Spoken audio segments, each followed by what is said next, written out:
How are you feeling? How are you feeling?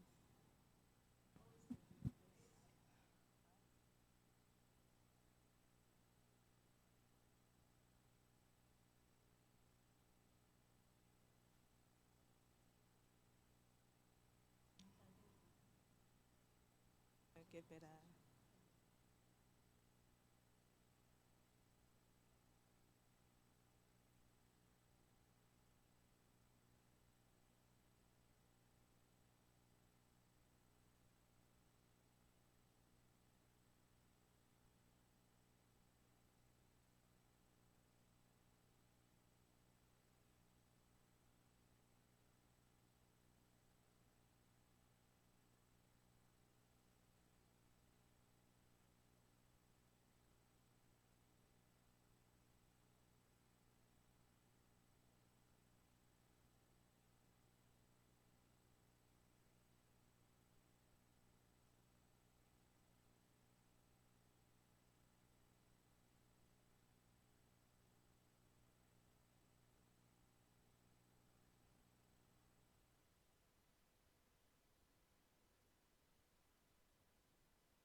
Hello, everyone. Welcome to Penuel Fellowship Talk Show. We are so glad that you have joined us today. This is a platform where we have real conversation that will inspire, challenge, and uplift your life. And before we get into our today's episode, we would like you to take a quick moment to support what we are building here. Please make sure you subscribe to our channel, turn on your notification bell so that you cannot miss our upcoming episode. And if this talk show has been a blessing to you and your family, we encourage you to partner with us. Your support will help us to create more impactful content that will reach and transform many more lives. Yes, you can help us financially by using our banking details that are displayed on your screen. Every contribution, big or small, goes a long way in helping us to grow this platform. Don't forget to like and share this episode to friends and family and to your social. You never know who might be listening to this message today. Thank you once again for being part of this journey. Now sit back, stay engaged, and enjoy the show. And God bless you.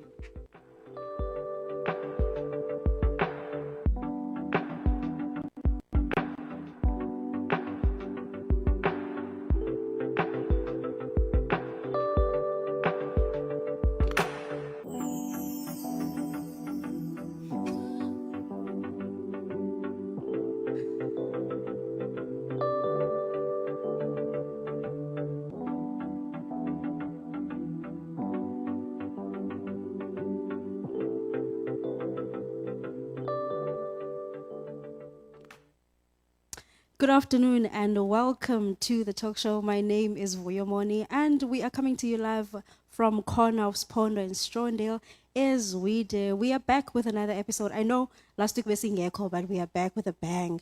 And maybe let me just welcome you to Youth Month because I couldn't do it last week. We are saying welcome and welcome and welcome to Youth Month. And yes, since it's Youth Month, Youth Day is on a Tuesday. DT in advance, happy Youth Day. Go make an impact wherever you are in your community. Do something for the people around you. Make an impact just like the youth of 1976. Leave a imizila behind. Ubonakale bana you are a youth eyalwelwayo. And today, as Yambi Sodwa Kebetunana, we always have a guest. We can't have a talk show without a guest. And today, we have a beautiful guest, Ozazi introducer ngokwakhe and funumthathela the opportunity. You know what I mean? As introducer ngokwakhe, today we are talking the power of student leadership in transforming communities. I think it's fitting. Kuba Youth Month. This is beautiful topic yanamhlanje. Don't forget to subscribe to our YouTube channel. We are on YouTube. Don't forget to share this live. Don't forget to tell your mother, tell your father, your neighbors, and everybody who cares to listen that we are live. Share this live and leave comments. And don't forget also, our WhatsApp line is open. What do you think about today's question of the day? That is, which young leader in the Bible inspires you the most and why? Our WhatsApp line is 068-282-2495. I'll say it again, 068-282-2495. And Ben Jema Senchilo, we do have a beautiful guest here, a dynamic guest namhlanje, Miss Lisakhanya Daniels. Miss Lisa, thank you so much for joining us namhlanje. How are you feeling? I am feeling good. I'm feeling really good. And how are you feeling? I'm good, Kyabanda. Ekebanda. But we are well. We are well. Welcome to the talk show, and thank you so much for gracing us with your presence. Thank you. It's a pleasure to be here. Let's get into it, man. For abantu ababukeleyo namhlanje, uLisakhanya ngubani? Where do you come from? What are you all about? Right. Well, my name is Lisakhanya Daniels. I am from Dispatch, Songola Bebai.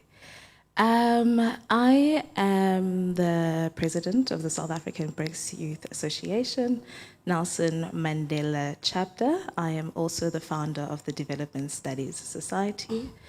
I have been a former member of the Student Representative Council. I do have a non-profit organization. So I think for me, what I'm all about is community development.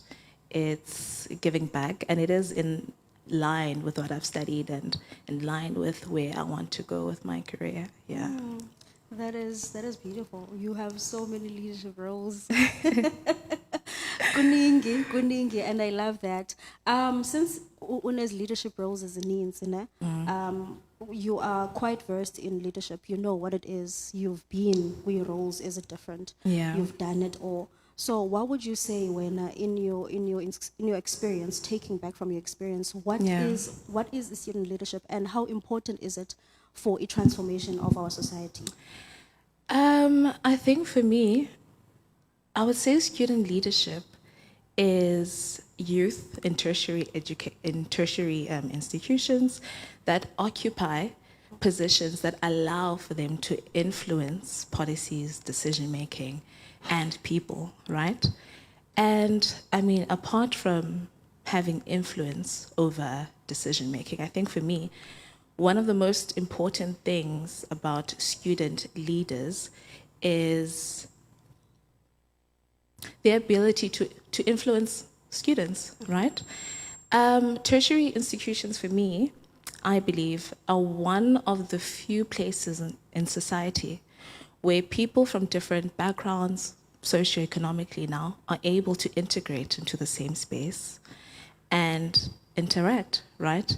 And I'm a firm believer that your environment, to an extent, to a large extent, shapes who you are. And so for students and for young people who come from environments where they are limited, where their perspectives are very limited, to see young people like you taking up space, taking up roles, contributing towards society can be very inspiring. It can broaden your perspective. And so for me, that's one of the most important things about student leadership, the effect and the liberation that they could potentially have on the minds of students. Yeah. Okay. Before we go deeper into the conversation, I would like to know, was there any specific moment in your life where you felt like this is the route that you needed to take for your life, be involved in student leadership, SRC? Okay, so, I mean, with leadership, right, how I got into leadership, believe it or not, I grew up as someone who was very timid, very shy, very quiet, right? And I think the reason for this was because I was so scared of making a mistake, so scared of embarrassing myself, right? I was scared to put myself out there.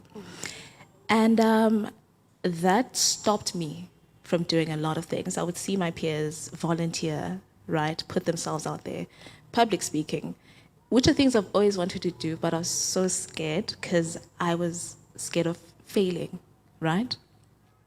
And I think one of the most pivotal moments in my journey into leadership was when I had entered high school, and I tried debating. So there was like debating tries, right?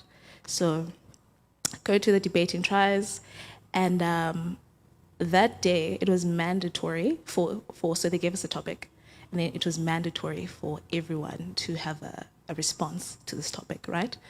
Analyze the pros and cons. And this was for the grade 8s now, so the new kids. Okay. Because it was necessary that I speak and it was required, I come up with my pros and cons, and eventually it's my turn to now present my argument. I kid you not, I was shaking. I wanted to cry. I was so lightheaded. I couldn't even speak because I'm scared. Like, I'm scared to put myself out there only to fail. But it turned out that I ended up winning that day's debate because my points were really, really good. And so the debating teacher made it a point to push me. So I'd keep on going to debates, started practicing public speaking. I got more comfortable with it. And then I would start volunteer to start making speeches, to write a lot in my English classes. And the way in which my educators supported me, not only supported me, but pushed me forward, made me realize that I have a positive contribution to society, and my fear of failing is holding me back from that. And so once I had that realization, that's where my journey into leadership began. And I kept going and kept going until, I mean, even the spaces that I found myself in are not necessarily things that I've planned, but my initiatives and my ability to put myself out there has landed me in those spaces. Yeah. I love that. But there were people who were there to push you. Yeah. Sometimes, because most of the time we look as stronger and we weigh ourselves and we think, knowing Yeah. myself, I would never do this. But there are people who are looking and they see beyond what you see. They're looking at the grand scheme of things. And they're like, okay, there's something I see there and I'm ready to cultivate what I see there. Demands by akole into the potential ndibonayo. Yeah. So now, as you said, you were also involved in the SRC. Yeah. Now, Student Representative Council, Yeah. what would you say is their role in cultivating young people into leadership? What is the SRC's role in cultivating young people into leadership? I think the way in which the SRC can go about cultivating, I mean, I think even the ways in which it was set up, how I got into the Student Representative Council, I had a friend, right, who is also very interested in, very passionate about contributing to decision making, right? And so he loved those spaces, right? And having had interacted with me and knowing how passionate and how empathetic I am towards people, he said to me, he invited me to one meeting, right? And he said, I think you would enjoy this. Just give it a try. And so I went to that meeting, and there was discussions, right? There were discussions, and the way in which things were set up, everyone in that room was expected to contribute, right? And was pushed to have a say and to act towards how they want their university to be. So naturally, understanding that this is how the student representative works in their independent time and in their independent initiatives, that's how they do it, right? As soon as you are a member, you are pushed to your fullest potential. You are expected to talk. You are expected, whether or not people are willing to listen to you, whether or not management is willing to listen to you, they don't care. You are expected to make sure your voice is heard and not to cower, right? So yeah, I think that's how they do it. Yeah. Earlier you talked about taking up space. I think that is a term that we hear a lot, that young people must take up space. But there are people who, ingqondo zabo, they want some type of practicality when it comes to terms Yeah. is he being thrown around. For someone who is listening and hearing you saying, Bana, young, if you are encouraging young people to take up space, what does taking up space in this society looks look like? like. Firstly, I think that a lot of people misinterpret taking up space, right, as being loud, as being out there, as being seen, right? And that's not necessarily everyone's thing. I think that every single individual that God has put here on earth, he has given a gift, right? And so you don't necessarily have to be the loudest person in the room, but when you begin to contribute your gift towards the greater good of people and society, you are taking up space, regardless of whether you are seen, whether there are people rooting for you, whether there's a crowd, right? As soon as you are contributing your gift towards the greater good of society, you are taking up space. Yeah. I love that. I think it's a very simplified if we put it like that. Yeah. Because Tina, we're thinking of taking up space as like this radical thing that you have Yeah. to do. Yeah. Ingati, you must be out there and Yeah. be Julius Malema. But in essence, it's like anywhere that you are planted, Yeah. then you must make sure you leave an impact. Yeah. In a positive impact as such. And you are in leadership kwi BRICS Yes. youth. Ane. I would like to find out from the initiatives okanye from the conversations that you've had as the organization and izinto that you have seen with Yeah. organization Lena, what would you say are things that are holding back the youth of South Africa, okanye the youth of Africa as a whole? Yeah. Ebangela bana bangakwazi uparticipate fully in the development of the country and the continent. Yeah. I think one of the biggest things with the African youth and their inability to participate is their lack of access, right? Access to education, access to funding, access to technology, right? And this creates a gap.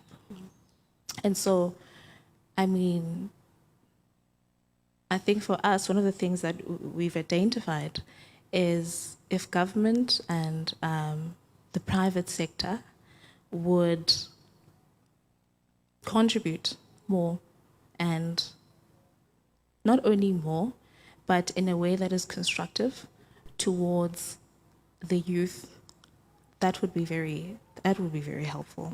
Yeah. And talking about the government contributing to the development and to the involvement of youth to be able to participate, I would also like to find out how important how important is it to involve the youth in, you talked about policy making at the beginning, because if we see a jonga, some of our policies don't favor the youth of today, or the society and the community that we have today. It's like, is it outdated? Yeah. I don't know if you will correct me if I'm wrong. Is it outdated because the people who are making the policies and abafakumteto are like the older generation that do not know how to relate with a generation yangoku. So what is the importance and how can it be done? We are born to make sure obana the youth of today, it is able to be involved in the policy making and the decisions that are being taken for them, because those decisions, they are being taken for each generation as the people that are making the decisions now, they're not going to be there in like 20, 30 years time. Firstly, I think it's so important to acknowledge that young people have got a fresh perspective, right? In every generation. the youth is where you'll find fresh, new, innovative ideas that will push and advance and progress society forward, right? And so, just from that perspective, youth involvement is very important because that's where you're going to find modern solutions to modern problems, right? Solutions that you possibly wouldn't get from a generation of people who have gotten used to how things go. Yeah, so in terms of fresh ideas, in terms of innovation, the youth is a good source for those solutions. Yes, and I think the second part of the question was why is it important for in decision making? I mean, I think it relates to that question as well. That's where you're able to get a new perspective. That's where you're able to get innovative solutions to problems, right? Last month, April, I was in Pretoria, and the BRICS organization had a youth innovation summit, right? And essentially what was happening there is young people were coming up with concepts or entrepreneurial products or business models that directly contribute towards the betterment of societies. And I saw ideas that I would have that are so exciting, you know, that makes so much sense that you don't even understand why are these things not things that exist currently in society. And so yeah, I think if you go to the youth, that's where you're going to find ideas, productive ideas, fresh ideas. Yeah. Now, Yazi, as you are speaking, I'm thinking, I think it takes courage to stand forward and say, I want to take up leadership. Yeah. I want to take up leadership, and not just leadership, but leadership that is going to steer the society and the country in a positive direction. A leadership that is going to leave a footprint, not just for this time, for generations to come. And I'm thinking of, now we're talking about, we are in the Youth Month, we're talking about the youth of 1976. There was some values babenazo at that time, and there were things abebezixelela ukubana we are going to do this because we want le nto siyifunayo. We do not want to be oppressed. We want ukukhululeka. And looking at that and their zeal and their courage and their fearlessness, and taking it now to the modern society esikuyo ngoku, would you say, Obana, there are some values that we as the youth of 2026 that we should take from the leaders, Zela Klesha, the youth leaders, Zela Klesha, and what are those, and how important, what is the importance of ukujonga where we come from and take from ndiyaziba ixesha litshintshile ne, and izinto we know we don't now isenziwa ngendlela esafanayo, but there are those things xa usowujonga phayana when you look at the history ujonga bana, I think if we were to go back to these type of values that they possessed at the time, nathi would be able to move forward. I think values that I really admire, and I think that we need more, or we need to instill more in today's youth, is their ability to organize, right? I mean, speaking specifically about freedom fighters now, the manner in which they were able to organize themselves in such large numbers to fight towards a common cause. One, organizational skills. Two, the resilience and drive that they had. Because now there are things that we disagree with, right? And it'll be a topic on social media for a week, and then next week we're on to the next new gossip. You know, we're not resilient, we're not consistent. Yeah, and I think, because I think the other part of your question is like, what values do, just general values now, do I think is very important? No leader, I don't believe that there is a leader that exists that does not have empathy. I think out of all the values that a leadership possess, empathy for me is at the top of the list. I think as a leader, you need to have the ability to connect, to feel, to sympathize with the people you serve, right?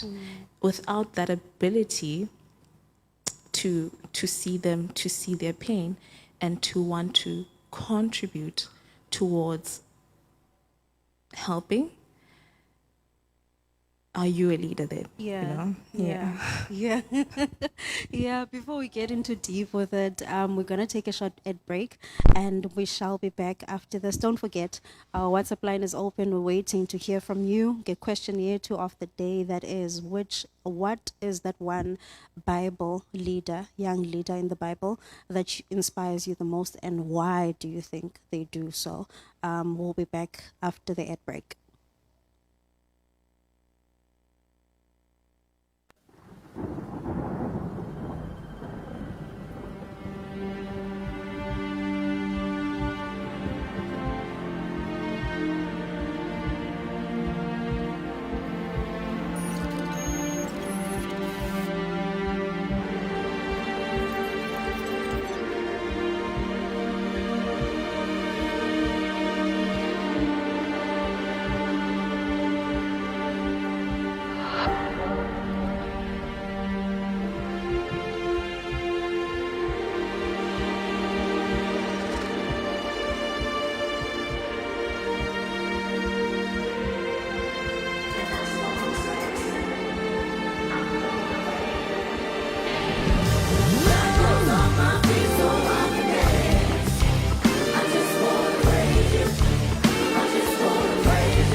My mind, I just can't seem to find a reason to believe that I should break free.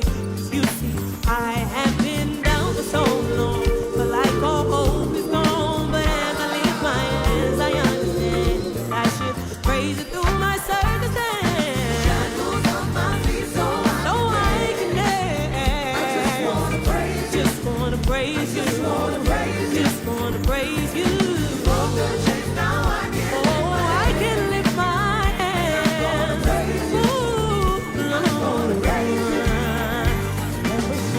Could go wrong, oh, and wrong at one time.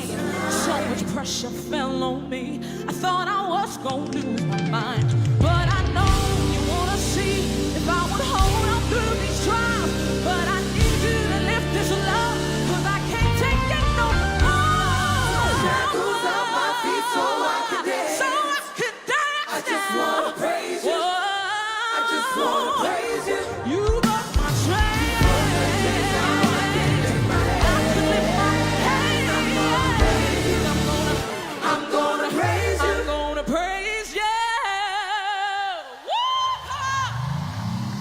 Come on, come on.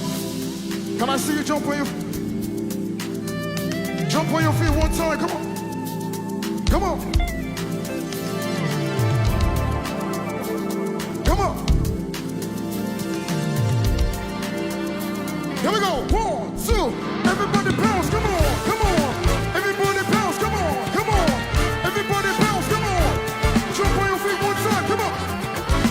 Everybody bounce. Come on. Come on. Everybody bounce. Come on. Make some noise. Here we go. You know this one. Here we go. Say, I got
said it could have been what? It could have been me. With no clothes, no shoes, and no food to eat. Yeah, yeah. Remind you of our question of the day.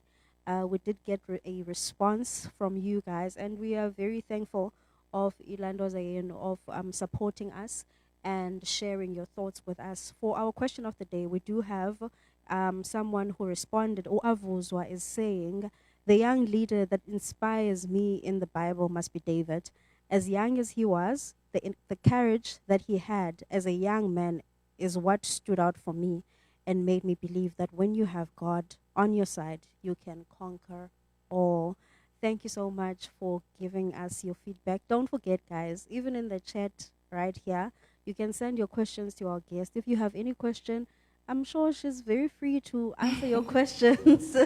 If you've got any comment, if you've got anything, just share with us. Namhlanje, don't forget also to share this live with anyone who think you might benefit. I think every youth of South Africa will benefit namhlanje. Don't let your friends babukelo TikTok. Here we are talking about a very important issue: student leadership and transforming communities. Sis Lisa, you still good? I'm still okay. Okay, I want us to take it back. Before the ad break, we were talking about leadership and empathy. You said the one quality that when you think leaders should have is empathy, and I think I agree with you on that, because I think most times we get ourselves as Yeah. a country, as a continent, is because we have people that lead us that do not have that quality, Yeah. empathy. We have selfish leaders who Yeah. don't know how to think about the people that they lead. Mm. But now, when they mobilize the community, when they mobilize voters, they're Yeah. gonna say, "Bana, we are making this for you. We are making your life better." But when Yeah. it's time, okubana, babeke, where the money, where the mouth is what, Yeah. how it goes. Yeah, basbonise what they were actually promising us. Now it's like empty promises, and it's been years. Yeah. And I was chatting to the team earlier. I don't know if I'm steering the conversation in a different direction now, but I was chatting to the team earlier. I'm like, what are we voting for in this generation? Because I want us to talk about that a little bit. I think I'm steering it in the, Yeah. but I'm not. It's still leadership. No, it's I mean, still, yeah. I want us to touch on that, because I think in as much as Gutwa don't vote for this, Yeah. but no one is giving us an option. An alternative. Yeah. Yeah. We mustn't vote for this. Who must we vote for, and what qualities must we look for when it comes to voting, so that we can make an informed decision? Yeah. Instead of I don't go with this because of that. Lona uti, we mustn't vote. Yeah. Why must we look? Why must we vote for this person? What are those qualities that we must look for in this time? It's time to vote. I think, honestly, politics right now are very interesting. They're very contradictory to the core of leadership and to the core of why we have a government, because those people were elected for the people, by the people, to help, right? And then you find that people go into positions of power, and now they're driving Porsches, you know? So at the current state of leaders, I don't know. I don't know, but I think what matters for me, right, in a leader, and a leader whom I will follow, I want to be led by someone whom, going back to, is empathetic, right? And I want to be led by someone who constantly contributes to their cause, right? I don't want to be led by a leader who I only see when it's time to vote, when it's time for them to be elected in their positions of power. I expect to see leaders constantly in the environments in which they intended to change. I don't want to be led by leaders who are blatantly materialistic and selfish. For me, especially in the context of South Africa or a lot of African countries, I mean, I understand that as an individual, you have needs and wants, but to have 20 Porsches, right, while there are people who don't even have a shelter, I don't understand the concept, behind that. So I think looking at things such as their lifestyles, things like how actively they engage with communities and the people that they lead, and how hard they push to make the lives of the people they claim to care about easier, for me is something I would look at and consider. Yeah. I would also like to ask, do you think it's a matter of, yeah, they do lack empathy, but Yeah. on another level, it's a lack of servanthood. Yeah. Because in order for you to be a leader, a good leader, an exceptional leader is that you need that character of being able to serve. Yeah.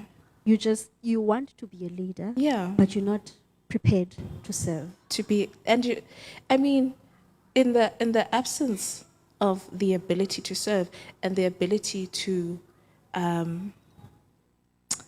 submit yourself to the people in whom you say you intend to serve, when you lack that, you're not a leader. You're not a leader. You're simply just someone who is infatuated by the idea of standing out, of being admired, of having access to resources that are otherwise meant for other purposes.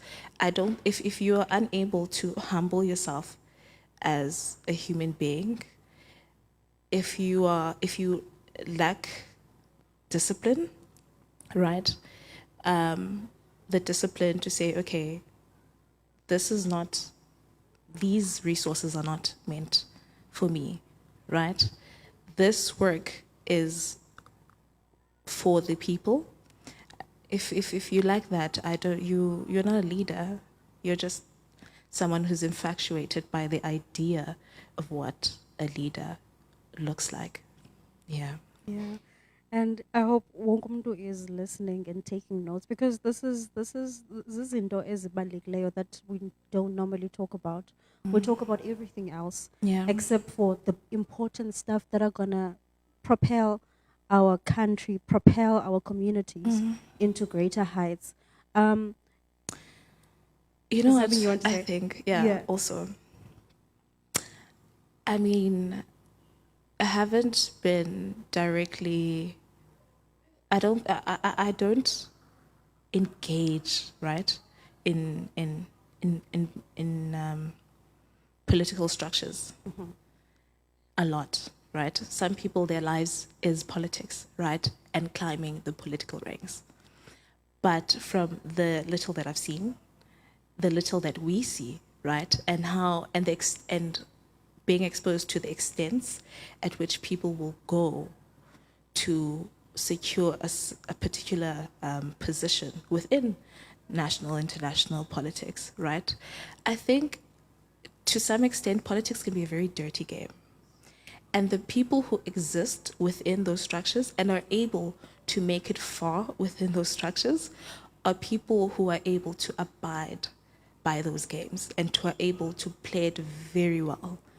Because everyone wants the top positions. Everyone wants access to those. So for me, I think sometimes when we're looking for leadership, we're looking at the wrong places, right? You're looking at people who are fighting for positions. You're looking for people who are fighting for power. Go to your church, right? Go to your local NPO, your local institutions. That's where, and you find people who do the work for free, who do the work without chasing a position, who do the work even in the absence of profit. That's where the true leaders are for me. As soon as your whole campaign is about chasing a position or chasing certain resources, I don't know. So what I hear you saying is that we essentially need a generation of leaders that is going to be able to stand for the truth. Yeah. For me, I think people think the first step, some people will assume that the first step to leadership, right, is occupying a leadership position. So you find a position and then you start working, or you now want to make your way to that position. Whereas that's not the first step of leadership. The first step of leadership is finding a cause that you want to contribute to. And no matter how little, it doesn't matter how little you have, but as soon as you start contributing towards that cause, you are actively engaging in true leadership in its truest sense. It doesn't matter how small, but the fact that you're there, you're contributing, even in the absence of externalities, right? I think that's where true leadership exists. But if you feel like the first step is a position, is access to resources, then You've lost the plot completely. you've lost the plot. Yeah, you've lost the plot. And it's quite comforting to hear you say that, because Nyani, when we look at leadership, we look at the roles. Yeah, We look at, no, I want to be a counselor. yeah, No, I want to be a minister. yeah. No, I want to be a president. But before you become a counselor, start small. Yeah. In the small things, Yeah. like you say, when we are looking for true leaders, it's Yeah. the people that are not seen, Yeah, because they are working in the background and they don't want to be seen. Yeah. They are doing the work because yindo abayifunayo, they want to see change. single day, some people won't even post about it. The counselors, all of a sudden, when it's time for voting, there are parcels. Okay, you don't necessarily have to always bring parcels, right? But where were you the whole time, Lucky? We want to. Where were you? You know. So yeah, I think for me, it starts with the small things. Just contribute towards your cause. You don't have to be creating. I mean, if you're truly passionate about it, there does not need to be a campaign around it. And I truly believe that if you truly are passionate about your cause and you push towards your cause, those positions will find you, because the people will see you and feel your impact in their lives. Yeah. Nivele, some kind of positions. Let's not look for positions. Let's look for, you said we must look for a cause. The cause, your cause. And there's always a cause. Yeah. Go your to every cause. corner. Go to every corner of You'll Gqeberha, always find there's a cause there. a cause. Go Yeah. Kumapa Mnyango, there's a cause. Go outside, you'll see a cause. You'll see it. And that's where you'll thrive the most. Yeah. I love what you're saying. I love what Yeah. you're saying. I hope and, you, and I think the other thing, isn't it? When you are doing it because you want to do it, because you're passionate about doing it, it is consistent, yes. right? You will, even if one day you don't get the position, right? You don't get the praise, the money, you won't feel at a loss, because it's something that you'll feel fulfilled. It's something that came from within you. Yeah. Yeah. Instead of wanting to get 1 million rand for doing absolutely nothing. What happens when you don't get it? Yeah. Then now you want to kill someone or do something to get there, you know?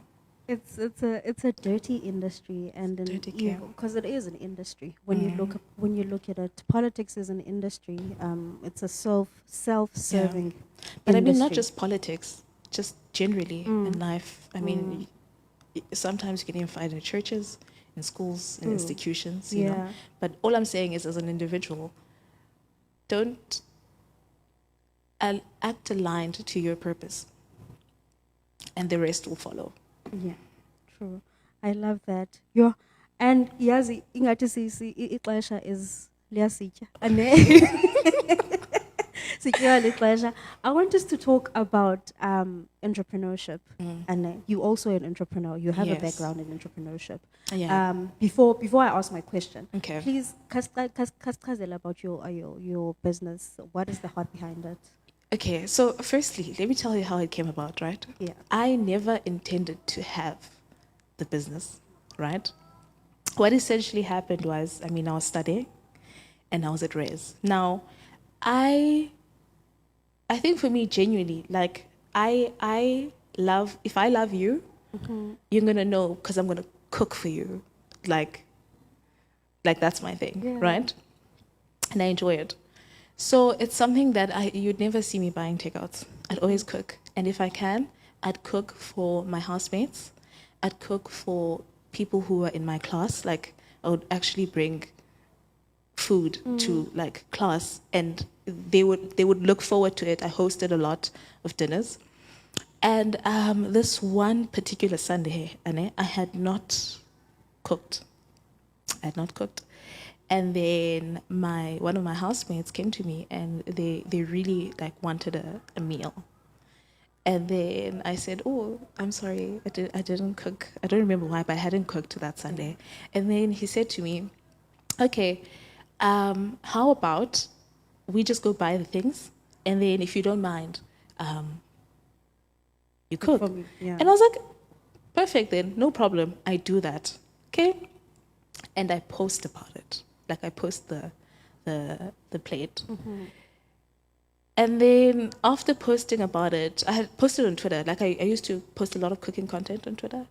It trended, and everyone was asking how can they get those plates. And so my housemates were like, "You might as well just make this a business." And so I did that for some time, right?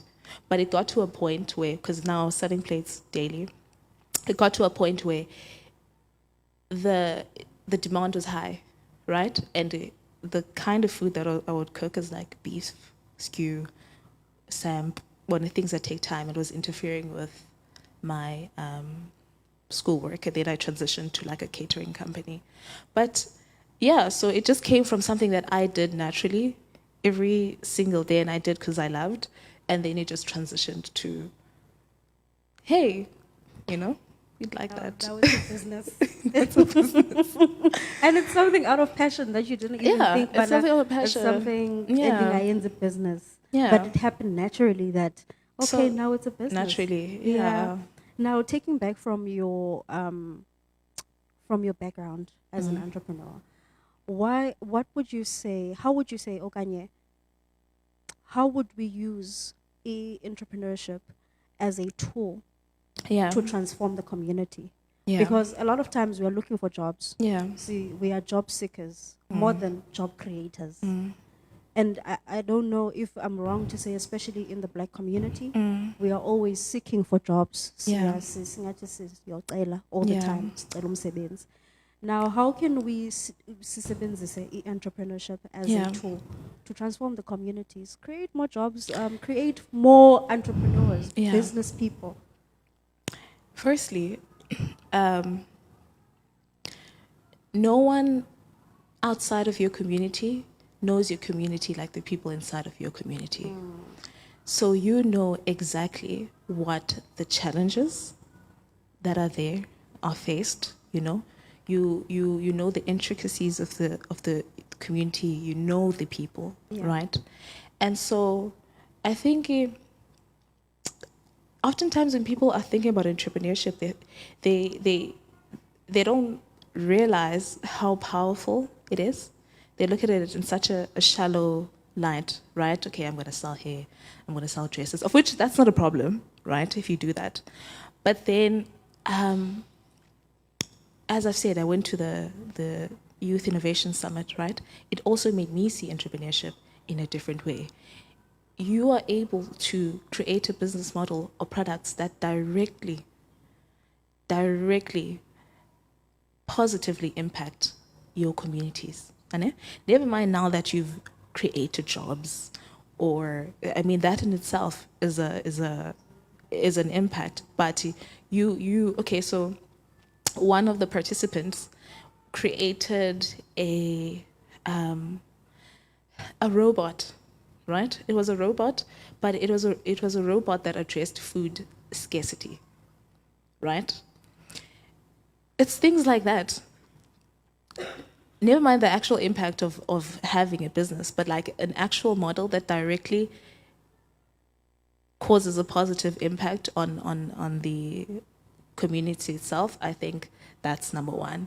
And of course, once you have now built a business, and I think the other thing is when you build a business that addresses people's needs, right? Not just wants, but actual needs, it's almost bound to succeed, right?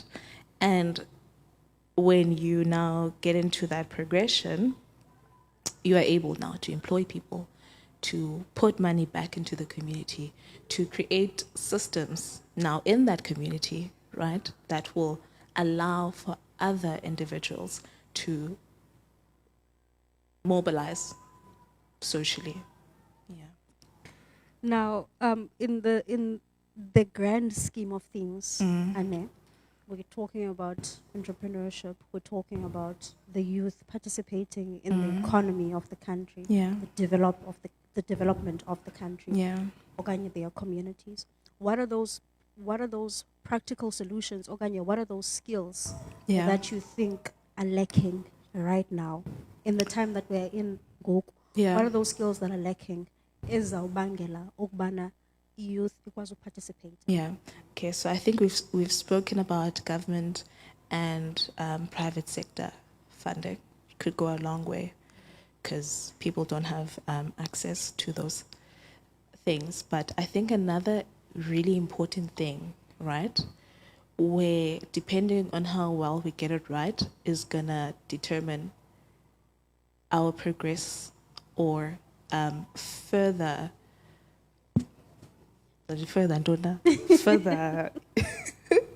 at a further gap between Africa and first world countries. I think and a very important thing right now that young people should associate themselves with is digital literacy as well as AI and technology. Because I mean, it's not hard to see that that's the phase we're going in right now. And I think the other nice thing about that space, it's not limited. It's not like it's limited to creating programs, or to creating a website, or it can go a very long way. I think technology has a huge potential towards contributing towards the development of South Africa and Africa. Technology is efficient. Technology is accurate, right? And so if you create systems that contribute towards certain social ills through technology, I think that's a big that would be a big thing for Africa. Yeah, so being accustomed with technology, funding, and I mean, not everyone is going to be in AI or technology, and not everyone is going to be an entrepreneur, right? So I think skills development as well within different sectors is very important. And when I say different sectors, I mean that very intentionally, right? Because I think there's an idea now that certain industries matter more than others. And I mean, maybe in terms of gross domestic product, that might be true to some extent, but I feel like every industry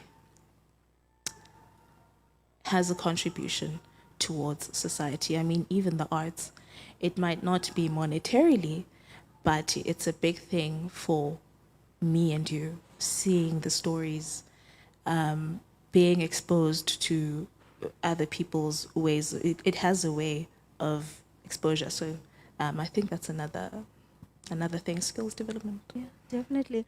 And as we close, Gengoko, what would you like to say to the youth that is listening when you're watching namhlanje that feels called to lead, but kukhona le fear and anxiety. Yeah.